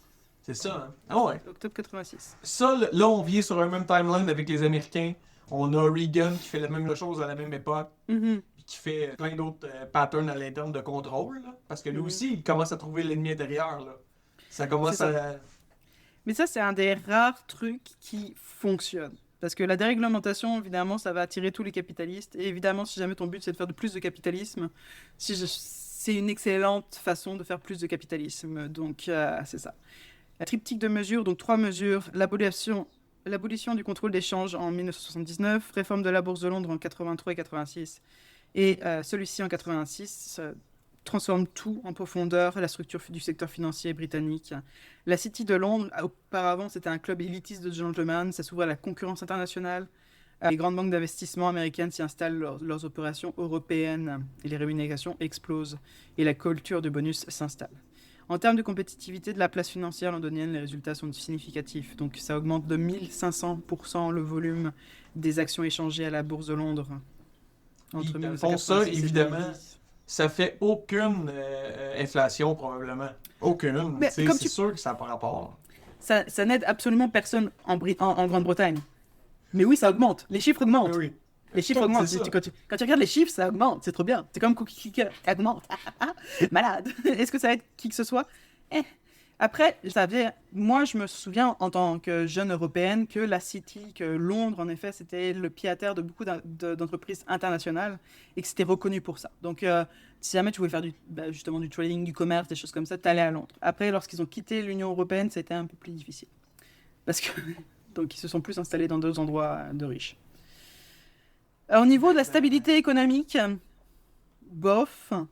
Parce que si jamais, toi, tu vis dans une nation qui est particulièrement liée au libre-échange et d'une bourse, dès qu'il y a un crash boursier, tout le monde part en bas. Ben oui. Exactement. Donc, c'est ça. Tout le monde part en bas. Mais tout le monde très très haut, lorsque très très haut. Mais, enfin, tout le monde. Une élite très très haute, très très haut. Mais lorsque tout en bas, tout le monde, tout ensemble. C'est ça qui est bien. Voilà. La solidarité, c'est exactement ça. Là. C'est la solidarité dans les affaires pas payantes. Puis le privé dans les affaires payantes. Donc, c'est ça. En 2008, le crack de 2008, la crise oblige le gouvernement britannique à recapitaliser plusieurs grandes banques avec de l'argent public. Donc, il me semble que c'était supposé d'être la main de Dieu qui équilibre tout ça. Moi, je pensais. Non, mais les marchés vont se gérer tout seuls. Ben oui, c'est connu. C'est ça. Donc, la déréglementation financière de Thatcher est un exemple le plus frappant d'une politique dont les bénéfices ont été immédiats, visibles, en tout cas sur des graphiques, et dont les coûts ont été différés et collectivisés. Les profits de la City, dans les années 80 et 90, ont enrichi une fraction de la population britannique. Et puis, par contre, le reste, comme on l'a dit tout à l'heure, 2008, ça a été payé par tout le monde. Donc, trop bien. C'est sûr que pour le coup, c'est toujours difficile parce qu'on vit dans un monde capitaliste. Et c'était un move capitaliste. Mais c'est comme si, pour eux, les cracks boursiers, ça n'existait pas. La prudence, c'était pas quelque chose de pertinent. Non, puis je te dirais aussi, il n'y a même pas de reconnaissance de... Eux, pour maintenir l'économie, il a fallu qu'ils fassent l'intervention de l'État. C'est définitif qu'il a fallu qu'ils se comportent de façon keynésienne. Donc, je veux dire, puis l'histoire le dit à plate couture partout, là. Fait que, mettons, je comprends même pas comment il n'y a pas d'économistes qui parlent de ça. Il y a pas de... Puis même aujourd'hui, on n'en parle pas plus, là. Du fait que l'économie, c'est pas juste les shareholders des compagnies, c'est aussi l'impact que ça a dans la rue, mais ça... Non, mais ça, on s'en fout. Ça, on s'en fout parce que ça fait pas démographique, déjà de base. T'as pensé à ça. Ouais. Et puis, c'était mon seul argument. Non, mais de toute façon, ce monde-là, t'as bien raison. De toute façon, ce monde-là, ils savent pas lire mes graphiques, pareil. On s'en fout, là, tu sais. On s'en fout. Moi aussi, je sais pas lire les graphiques. Je regarde ça et puis je suis comme, pourquoi pas? Pourquoi pas, franchement? Donc, on va parler d'un petit moment sympathique, encore une fois. Est-ce que tu connais Jimmy Savile? Oh, ça me dit rien non plus. Tant mieux pour toi. T'as de la chance. Parce que Dieu seul sait que j'aurais aimé ne pas le connaître. En tout cas, je viens de le Google, il y a vraiment une belle coiffure. Ah, mais oui, admirable. Donc, c'est un des pédophiles les plus importants de toute... Vraiment une mauvaise personne. Pour vrai, lui, j'ai écouté dernièrement un podcast à propos de lui, ça a duré 6 épisodes, et puis à chaque épisode, j'avais envie de me flinguer. Donc, pour vrai, et puis je commence à avoir quand même une certaine résistance, ce connard. Lui, il m'a vraiment donné envie de pleurer. Je vais pas en parler en grande pompe, mais il était très très lié à Margaret Thatcher. Mais c'était vraiment un gros enfoiré. Part du principe, gros enfoiré, caché par la BBC pendant des années, couché avec une fille différente tous les soirs, sauf qu'elle avait moins de 15 ans. Bref, dans tous les cas, c'était... juste pour te dire... Ok. Il a financé un hôpital de jeunes filles dans lequel il s'est fait construire une chambre. Mais c'était des donations. C'était un bon samaritain. Puis il a même été, j'ai lu que Babette, ma chum de fille, la reine, dans le fond, Elisabeth, elle l'a anobli. Justement, Nice. à cause de Madame Thatcher. On va passer. C'était pas une bonne personne. Donc, Jimmy Savile est dans les années 1960 à 80 l'une des personnalités les plus connues des Royaumes-Unis. Animateur vedette de la BBC, notamment de l'émission Top of the Pops et Jimmy Fix It. Donc, c'est une émission un petit peu comme, tu sais, il prend des enfants, il prend leurs lettres, il la lit, et puis il leur dit « Oh, bah, je vais le faire ». Tu sais, donc, il faisait le rêve des enfants. Donc, il était constamment entouré d'enfants. Marathonien prolifique et le collecteur de fonds pour les hôpitaux, il est pour des raisons bref, dans tous les cas, régulièrement présenté comme un trésor national et meurt en octobre 2011 à l'âge de 84 ans, encore à ce moment-là considéré comme un uluberlu britannique comme Mr Bean, tu vois. Pour vrai, c'était comme une sorte de figure nationale un peu étrange, tu sais. En 2012, donc même pas un an plus tard, une enquête de la chaîne ITV révèle qu'il a agressé sexuellement plusieurs centaines de victimes sur plusieurs décennies, dans une majorité de mineurs. Les agressions ont eu lieu dans les studios de la BBC, dans les hôpitaux où il avait un accès bénévole, dans les foyers pour jeunes. Les enquêtes policières ultérieures le désignent comme l'un des pires prédateurs sexuels de l'histoire du Royaume-Uni. Donc, voilà, c'est ça un beau résumé du personnage. La relation entre Jimmy Savile et Margaret Thatcher est documentée par des archives déclassifiées par les National Archives en 2012. Les documents montrent une correspondance régulière et chaleureuse entre les deux personnalités. Savile parle plusieurs réveillons à Chequers, donc qui est la résidence officielle de campagne du Premier ministre, avec Thatcher et son mari Donny. Les lettres révèlent qu'il l'a tutoyée presque, en usant d'une familiarité qu'elle acceptait visiblement. Thatcher tente à plusieurs reprises de le faire anoblir, Savile, pour service rendu à la charité. Principalement pour son rôle dans les campagnes de financement de l'unité de lésions spinales de l'hôpital de Stoke Mandeville. Donc, les gens qui, malheureusement, ne peuvent plus marcher ou qui ne peuvent plus se défendre. Parce qu'ils ont un problème au niveau de la colonne vertébrale. À chaque tentative, les hauts fonctionnaires de Downing freinent la nomination en invoquant des rumeurs liées à son comportement privé. C'était pas vraiment des rumeurs, tout le monde le savait à la BBC. C'était visible à chaque fois. C'est juste que les gens préféraient regarder ailleurs. Sans préciser davantage. En 1989, Thatcher passe outre et Savile reçoit son titre de Sir Jimmy. Il est établi que Thatcher n'avait pas de connaissance des détails des crimes de Savile, même si c'est difficile de passer à côté quand même. Les archives montrent que ses conseillers utilisaient des formulations délibérément vagues pour lui déconseiller la nomination. Ce qui est établi en revanche, c'est que des informations circulaient dans les couloirs du pouvoir, à la BBC, dans les ministères, dans les forces de l'ordre. Parce que Savile était très proche aussi des forces de l'ordre. Et que ces informations n'ont jamais atteint une forme qui aurait rendu impossible l'accès de Savile aux cercles les plus élevés de l'État. Je ferai plein de commentaires, mais c'est off-topic. Mais juste dire, à toutes les étapes, dans tous les processus comme ça, il faut questionner le fais confiance aux policiers pour faire une plainte. Mettons, oui, il est proche des policiers. Ben oui, tu m'étonnes. Classique. En tout cas, excusez. Non, c'est ça. Et puis, je voulais en parler parce que c'est elle qui l'a fait chevalier. Donc, je me demande, je suis comme, à quel point tout le monde le savait, tout le monde le disait autour d'elle que c'était pas une bonne idée. Mais elle a décidé de s'en foutre. Puis Savile a été utile aussi, c'était quelqu'un qui faisait... Parce que, oh bah on peut pas financer les hôpitaux. Bon bah on va envoyer Savile faire une campagne de donation. C'était un Au lieu outil... de prendre une responsabilité. Oui, au lieu que l'État prenne une responsabilité, ça va être des donations personnelles que cet homme-là va aller chercher. Donc pour elle, c'était du pain béni en fait. Et puis... c'est ça. Mais les victimes, elles n'étaient pas utiles, elles. Malheureusement, c'est elles qui avaient besoin des donations en général. Donc tu comprends que... Bref. Quelqu'un de sympathique. Je ne te conseille pas de te renseigner à son sujet. Ben, tu vois, j'ai juste ouvert la page wiki. En plus, c'est qui porte un nom, un prénom. En tout cas, c'est fâcheux, là, mais c'est ça. Oui, hein, malheureusement. Ouais. Mais toi, tu t'appelles Démé, c'est correct. Ouais, c'est pas si pire. Ouais, ça, je m'éloigne quand même. Donc, on arrive à la fin, enfin. 1990... En mars 1990, le gouvernement Thatcher introduit la Community Charge, connue sous le nom de la poll tax, ou taxe de capitation. Ouais. Il s'agit d'un impôt forfaitaire par adulte identique pour le duc de Westminster ou pour l'ouvrier de Liverpool, indépendamment du revenu. Sa rupture avec le principe de progressivité fiscale est totale. Donc elle s'en fout de savoir combien tu gagnes, tu vas payer la même chose que le duc. Les manifestations se multiplient à travers le pays. Le 31 mars 1990, les heurts autour de Trafalgar Square à Londres font plus de 400 blessés. Les gens stampede. Les sondages s'effondrent. Des membres du cabinet commencent à prendre leur distance. En novembre 1990, George O, vice-premier ministre, démissionne et prononce un discours cinglant à la Chambre des communes, citant Thatcher comme un obstacle à la conduite des affaires de l'État. Michael Heseltine se présente contre elle à la direction du parti. Au premier tour, Thatcher n'obtient pas la majorité nécessaire pour éviter un second tour. Elle annonce son retrait. Donc, elle se fait virer des conservateurs tellement elle est intense, pour eux, en tout cas, du moins. Ou alors, peut-être elle a joué son rôle et maintenant il faut qu'il passe à autre chose. Je sais pas. Exact. Le Parti libéral canadien ou québécois, là, il y a eu tellement d'identités différentes. Comme un ils flochent. Ils en prennent d'autres. Encore une fois, parlementaire britannique classique.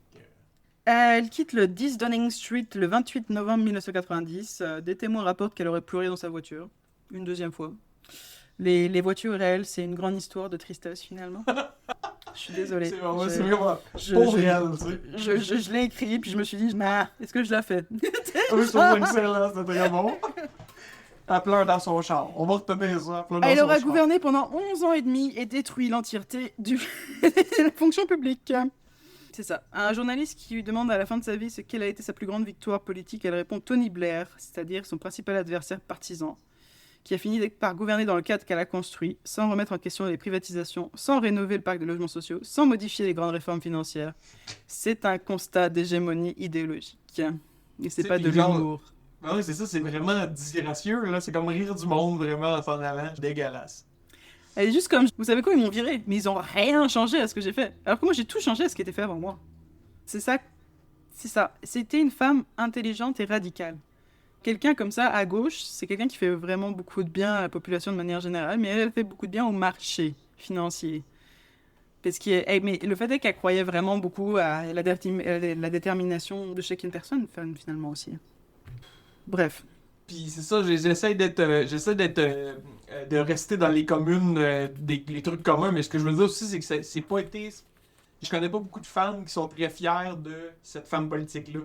Mettons, puis c'est ça qui est le plus fâcheux, c'est que pour une fois, il y en a une qui est vraiment drivée, là. Elle a vraiment eu beaucoup de direction, elle a Mais pour vrai, je sais que Erika Kurt la connaît sans doute, peut-être bien, hein, mais Erika Kurt me fait vraiment penser à Madame Thatcher de temps en temps. Certaines, parce que ça, elle est comme possédée d'ailleurs, cette femme-là, là, quand elle te regarde dans les yeux, ça fait peur. Mais c'est pas mal ça, mais c'est sûr qu'au niveau de la politique en tant que femme, ça donne... C'est comme particulier, parce que c'est une des rares femmes qui est restée au pouvoir si longtemps en Europe, qui reste un endroit particulièrement sexiste au niveau de la politique. Il est tellement, ben oui. L'humour britannique, il écorche les femmes, là, violent, là, aussi. Ah non, c'était un peu intense, là, toute petite parenthèse, mais oui, j'ai pas mis en avant tant que ça le côté vraiment désagréable que les autres ont eu. Mais il y a eu beaucoup d'humour aussi qui n'écorchait pas le fait qu'elle était une femme, mais le fait qu'elle était terrible. Ça a beaucoup fonctionné aussi. Mais il y a eu beaucoup d'insultes sexistes envers elle, beaucoup de « Ah bah c'est une femme, et puis ceci, et puis cela ». Donc ça explique aussi le masque qu'elle s'est créé, qui est un masque que beaucoup de femmes se créent, en particulier dans les milieux publics. Mais elle, c'était atroce comme masque. C'était comme... c'est ça. Donc... c'est très particulier, Margaret Thatcher. Mais c'est ça, elle est restée dans... Il y a plein de chansons de punk à son effigie, des choses comme ça. Oui. Margaret Thatcher meurt le 8 avril 2013 à l'hôtel de Ritz de Londres. Eh oui, un an après son ami Jimmy Savile d'ailleurs. Elle aurait juste eu le temps de savoir que c'était un connard. Bon, parfait. Alors, au moins. Non. Si elle savait pas déjà. Non, bah oui, Après, elle était démente apparemment, mais bon. Ces dernières années avaient été marquées par une démence progressive qui l'avait progressivement éloignée de la vie publique. Et les réactions à sa mort illustrent à quel point elle était haïe, surtout. Des hommages officiels sont rendus par des chefs d'État du monde entier, parce que quand même, c'est quelqu'un qui a fait des choses, et puis qui était au pouvoir, et puis il y en a qui sont comme un peu admiratifs de ce qu'elle a fait, parce que ça demandait quand même des grosses couilles, qu'elle n'avait pas. Mais pourtant... Des grosses ovaires. C'est ça. Et en parallèle, plusieurs villes britanniques, des rassemblements spontanés se tiennent pour marquer sa mort. Donc ils sont trop contents qu'elle soit morte. Donc à Brixton, à Glasgow, à Liverpool, toutes les anciennes villes minières en particulier, et puis hier, des habitants descendent dans la rue. Ding Dong de Witch is Dead entre dans les charts. Donc c'est quelque chose qui vient du magicien d'Oz. Mais quand même, il faut que ça ait marqué, là, pour que... Ouais, non, c'est ça, exactement. Donc, c'est devenu vraiment la mode. Et la BBC, elle sait pas trop quoi faire entre le devoir d'informer et le gêne que cause l'existence même du classement du fait que Ding Dong The Witch is Dead rentre dans les charts, il diffuse soit juste la version symphonique, soit juste un petit moment. Il le diffuse pas en entier. C'est bon, c'est bon. Donc, c'est ça. L'héritage thatchérien, il existe encore aujourd'hui. C'est toujours privatisé. Il n'y a rien qui a été annulé par les différents gouvernements travaillistes qui sont arrivés d'ailleurs. La dérèglement financière n'a pas été inversé et le parc de logements sociaux n'a pas été reconstruit. Tony Blair, qui a gouverné, lui, entre 1997 et 2007, a rien remis en cause du cadre thatchérien. Il a été exactement de la même ligne. Et sur un plan moi, plus... je trouve, mettons, tu sais, j'aurais tendance à dire, ça me fait beaucoup penser à un de Macron, son Tony Blair. Après, c'est que dans le fond, elle a fait une grosse job de déconstruction. Ouais. Lui, il est comme, tu sais, mettons, c'est déconstruit, fait que, tu sais, mettons, je trouve ça encore pire, mais pas encore pire, parce qu'il n'y a pas de courage politique, tu sais. Il y a comme Mais juste ça. tu sais. Ouais, c'est ça, mais il était conservateur aussi, donc du coup, il était Mais comme, bon, bah, hein, c'est ça comme ça. Puis, C'est non, ça, le Tony- New Labour, c'est rendu des conservateurs. C'est ça.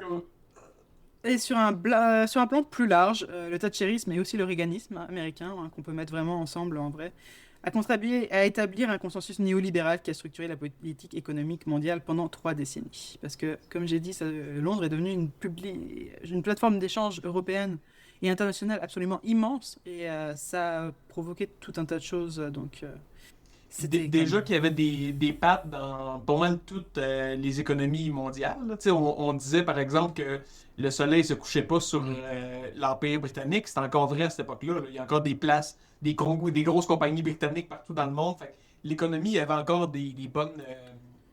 Comme du bon contrôle. Mais là, en plus, en faisant ça.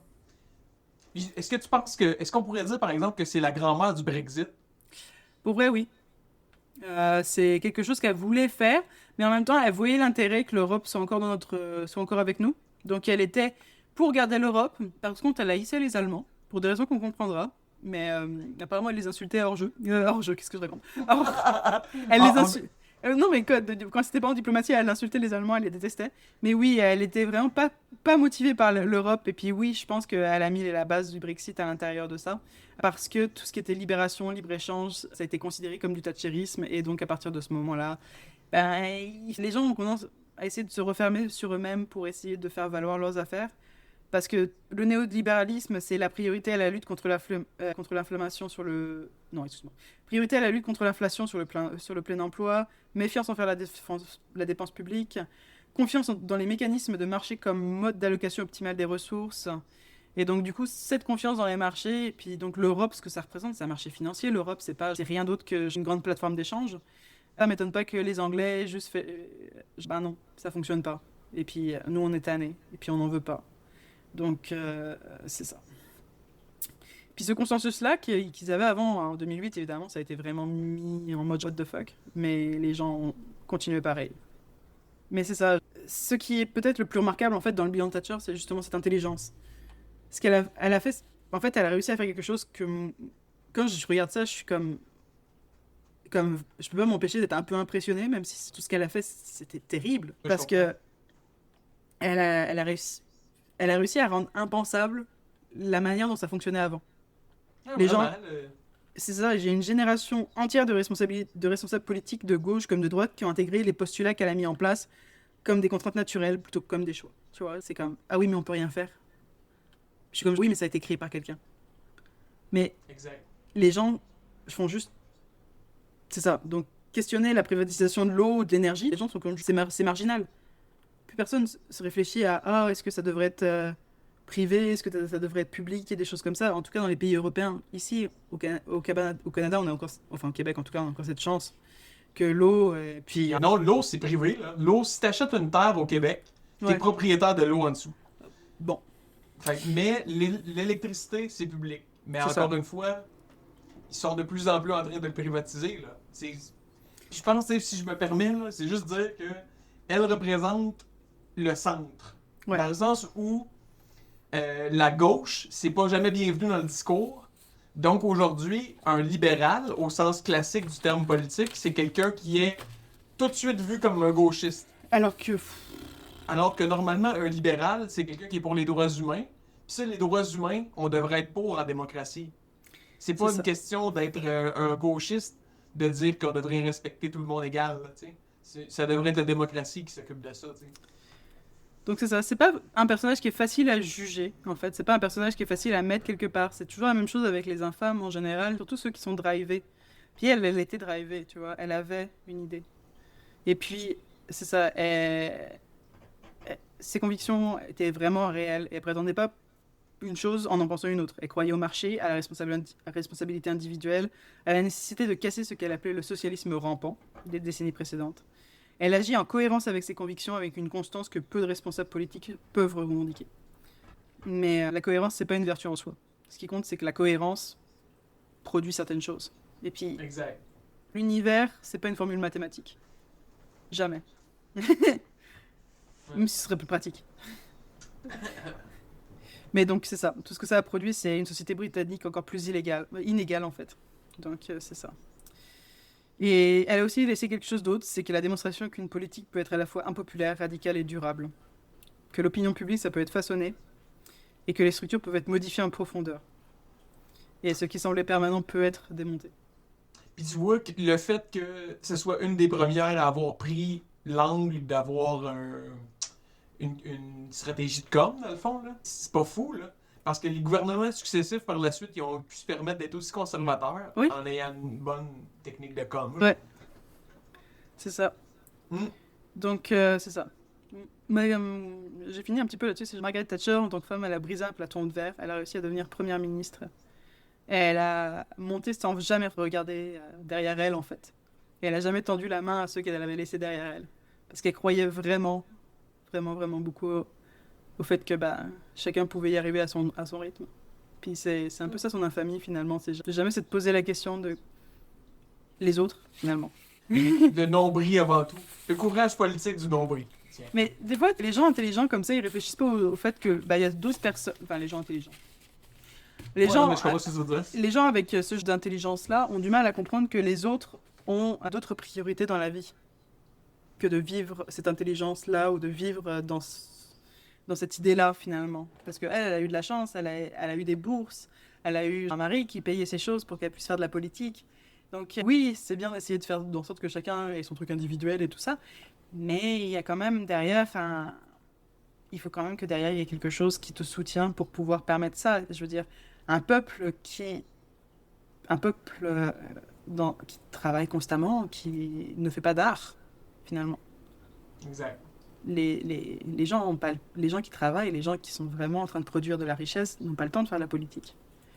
Donc, Puis ça, c'est un des tenants importants de la démocratie, là.